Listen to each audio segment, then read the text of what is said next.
Hola Greta, and welcome to this Christmas card from Greenland. And it will also be the very last, I promise it will be the last talking sound of this dying decade. The second decade only that you've been alive. So let me just start with what you're seeing in this picture and assure you that when someone takes their tripod down to the beach, on a random beach on a random day, it doesn't prove anything, and you know that already. You know, it's just somebody filming some tiny part of the planet on a random day, and it could be blue sky or blizzard or snow like today.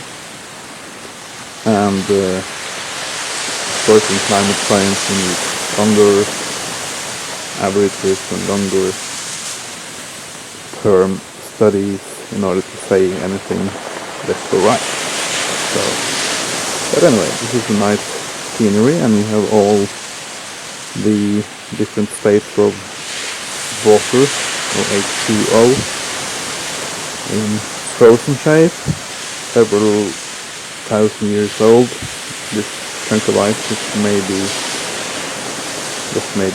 frozen before human civilization, 10,000 years ago, and it comes up from the high mountains of Greenland, and it's floated out on the fjord to this lovely beach, which is 2 minutes walk from where I live.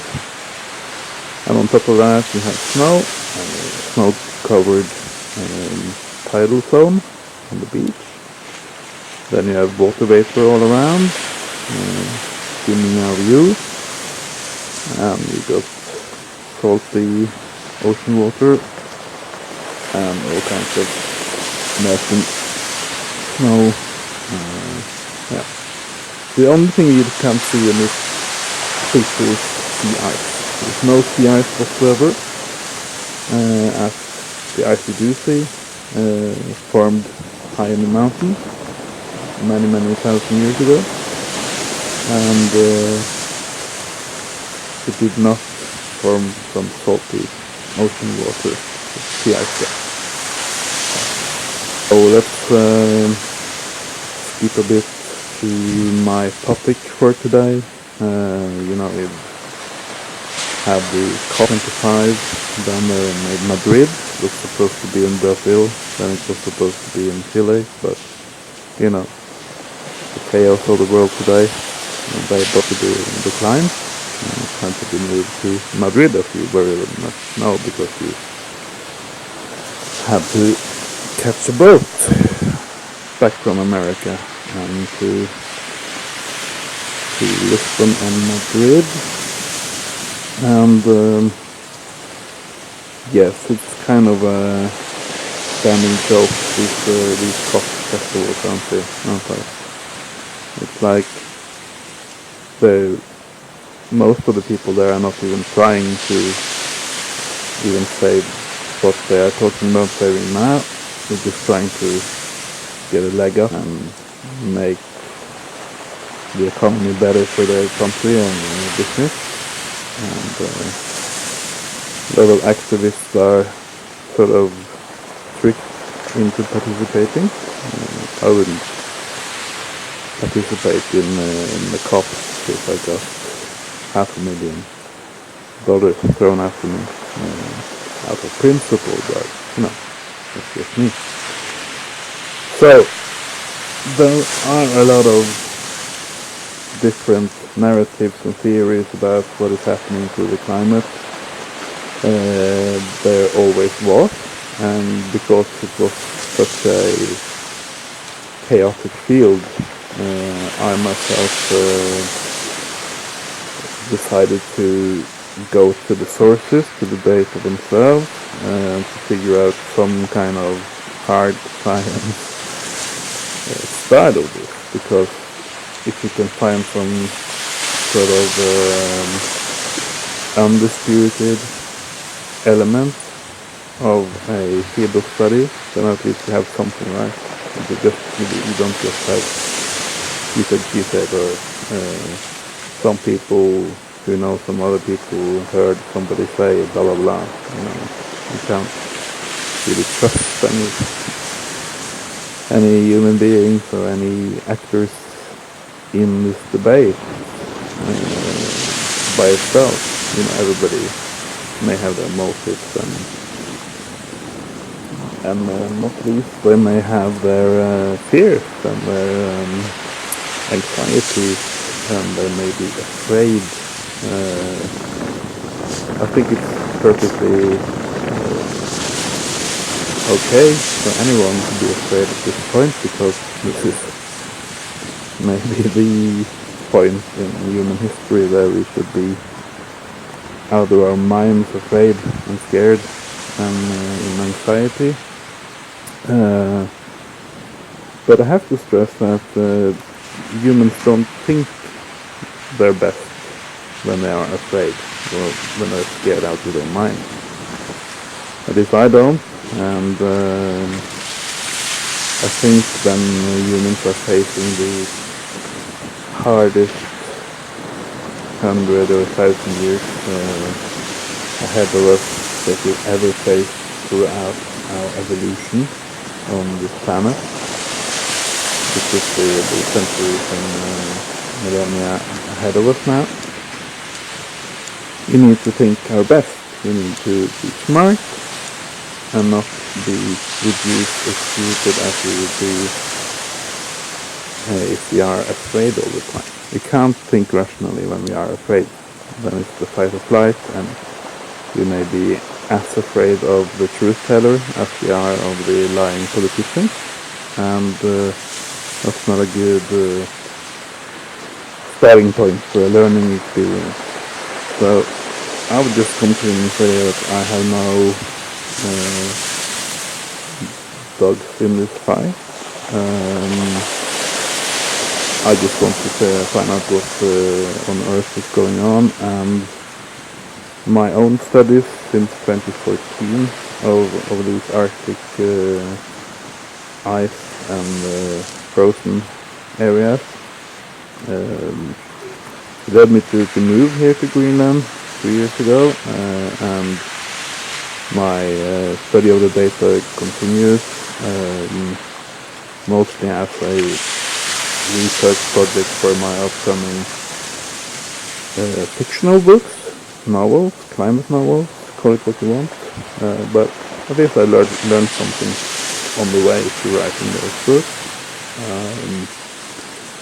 The thing is, the much touted tipping point for the climate, you know it as 1.5C from pre-industrial or 2C. The tipping point debate is about when it is late to start fixing the problem, because it will just keep getting warmer and warmer. That tipping point was at 0.5C, or maybe even at 0, at 0 degrees warming from pre-industrial. We're talking before the Industrial Revolution. So the data studies point to 0.5 as when it was too late, when it was no return for the Arctic marine ice, the sea ice in the Arctic Ocean. That's when that started running away, melting away for us. And you can see that this just by studying the sea ice volume, how that is declining on a decadal time frame. So what this all means is that somewhere between 1950 and 1960, I would guess 1950 as my best estimate.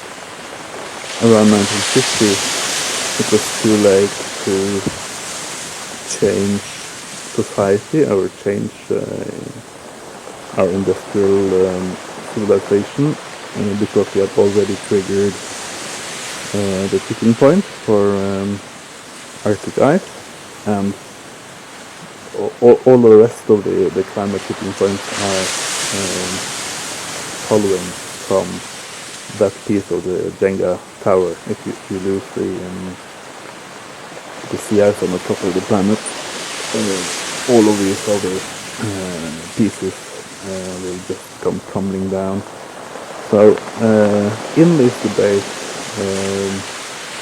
of what the biggest threats and problems ahead of us are, some people have suggested that the global dimming, the smog and the fumes from industry is stopping the planet from going even warmer, and that the loss of the global dimming, if we clean up our industry or if our society collapses, will push us to an even warmer state, and that's absolutely true. But what is not correct is to make that global dimming thing the main thing of the climate debate in the 2010s and 2020s. That is completely absurd, and let me explain why. You have the so-called McPherson paradox. It's called a paradox, but it's not really a paradox, which I will explain just now. The paradox in short is that we're damned if we do and damned if we don't. And the thing they're thinking about doing is to clean up the air from pollutants, molecules like sulfur and other industrial fumes. But if we clean that up, then we will get warmer. But the thing is, if you go back to what I said, and it's even McPherson himself, Professor McPherson, he agrees that we are already past the climate tipping point. So we are past the point of no return, and maybe he would agree with 1970 or 1950 as when we were past the tipping point, I don't know. But the thing is that because the point of no return is so far, so many decades in our past, it's not like we are damned if we do clean up and damned if we don't clean up, because the decision to clean up our mess, to clean up our collective human industrial mess or not, is taken not even by my generation. I'm old enough to be your father, not even by my parents' generation, but just by my grandparents' generation. So, because the tipping point was in 1950 or thereabouts, we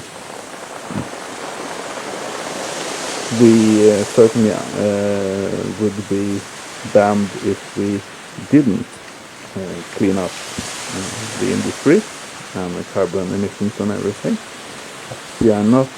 We would not have been damned if we did clean up at a sufficiently early stage, like 1950, maybe even before.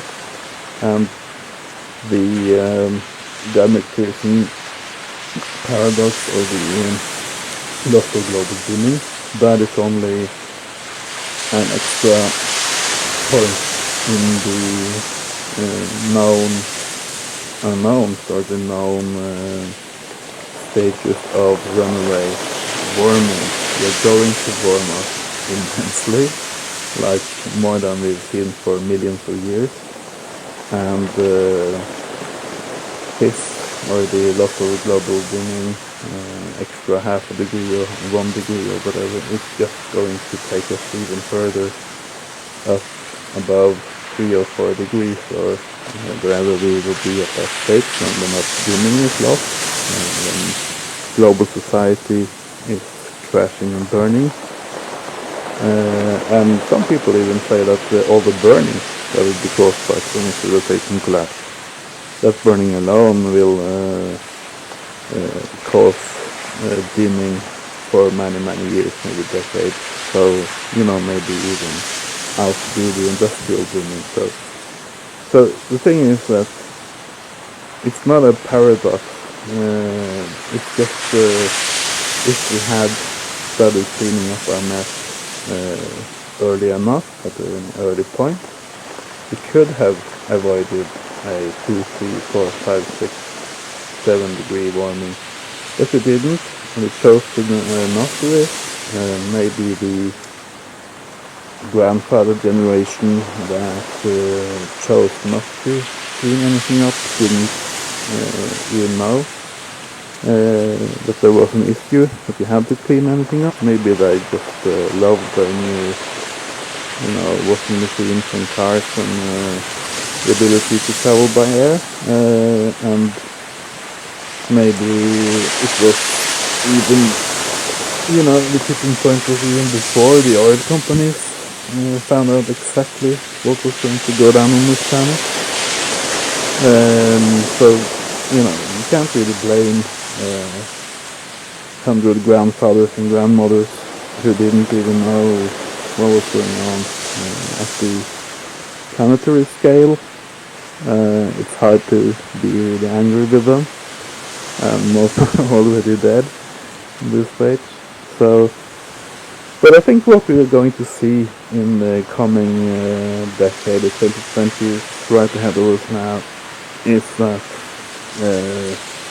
there will be a push to dissolve the United Nations because of their defeat and their failure, and the UNFCCC and the IPCC, which have been lying to us for many, many decades. Twice the time you've been alive, they've been lying to us and kicking the can further down the road. They've been warning us that we should try to avoid some future tipping points for the climate, when all the time they knew that the tipping point was many, many decades before even they were born. So if that isn't criminal, if that's not a crime, if that is not defeat, I don't know what is. But I wish you and the Fridays for Future and all other good activists a good year, the next year, and a good decade, 2020, and give it your best in this fight. Okay, bye.